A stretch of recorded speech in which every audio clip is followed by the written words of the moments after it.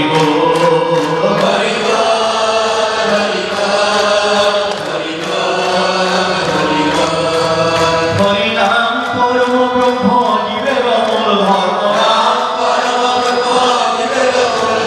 অধর্ম কর্ম ছাড়ো রে হরি নাম পরম ব্রহ্ম জীবের মূল ধর্ম অধর্ম কর্ম ছাড়ো রে জয় রাধে রাধে কৃষ্ণ কৃষ্ণ গোবিন্দ গোবিন্দ বল রে জয় রাধে রাধে কৃষ্ণ কৃষ্ণ গোবিন্দ গোবিন্দ বল রে ছাড়ো রে মন ভবের আশা অযথা নামে করো রে নেশা ছাড়ো রে মন ভবের আশা অযথা নামে করো রে নেশা রাধা বল রাধা বল রাধা বল রাধা বল রাধা